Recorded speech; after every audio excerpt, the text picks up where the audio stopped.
Hi అండి, hello, welcome back to my channel. ఏంటి ఎప్పుడు చూసినా బయట తిరుగుతారా అని అనుకుంటున్నారా?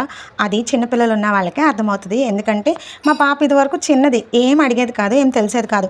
ఇప్పుడు కొంచెం పెద్దదైంది కదా, మాట్లాడితే డాడీ అంటే ఆచ్, డాడీ అంటే ఆచ్, ఆచెల్దామా అంటది. సో 4 గోళ్ల మధ్య ఉంచేసి ఇబ్బంది పెట్టి తన్ని కూడా ఏదో పక్షిలా బంధించేసే కంటే అలా ఫ్రీగా సాయంకాలం పూట కాసేపు బయటికి తీసుకెళ్తే హ్యాపీగా ఫీల్ అవుతుంది అని అయితే వెళ్తాము.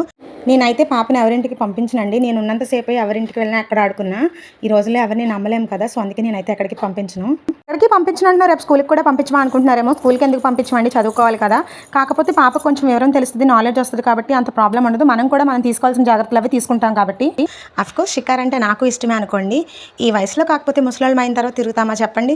అంతే కదా, వయసు ఉన్నప్పుడే తిరగాలి. తిరిగేయడం అంటే తిరిగాము ఊరికే అలా చల్లగాలి కాసేపు ఒక 2 రౌండ్లు కొట్టేసి ఏ కూల్ డ్రింకో జ్యూసో మాకు నచ్చింది ఏదైనా తాగేసి ఇంటికి ఏమన్నా కొనుక్కొని ఇంటికి వెళ్ళిపోతాము. అప్పుడప్పుడు మూవీస్కి, పార్క్స్కి, రెస్టారెంట్స్కి వెళ్తాము. సో ఇప్పుడు వచ్చేసి ఇది మా ఫేవరెట్ ప్లేస్ అండి. ఇక్కడ బాదం పాలు అయితే చాలా బాగుంటుంది. అడ్రస్ అయితే నాకు కరెక్ట్గా తెలియదు. సింగ్ నగర్ బ్రిడ్జ్ దాటిన తర్వాత అయితే ఉంటుంది. సో టేస్ట్ చాలా బాగుంటుంది. రోడ్డు మీదకి పరిగెడుతుందని వాళ్ళ డాడీ చిన్న దెబ్బ కొట్టారని అయితే అలిగి బాదం పాలు తాగనని అరగంట సేపు బ్రతిమలాడించుకుంది.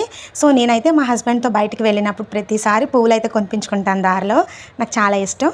ఇంకా మా పాప అయితే జుట్టు లేకపోయినా కానీ పూలు పెట్టమని అడుగుతుంది. హెడ్ బ్యాండ్కి అయితే పిన్ పెట్టేసి పూలు అయితే పెట్టేశాను. సో మా వారైతే బిర్యానీ తీసుకుంటున్నారు. ఇంటికి వెళ్ళి బిర్యానీ తినేసి పడుకుని పోవడమే. వీడియో నచ్చితే సబ్స్క్రైబ్ చేసుకోండి. బాయ్.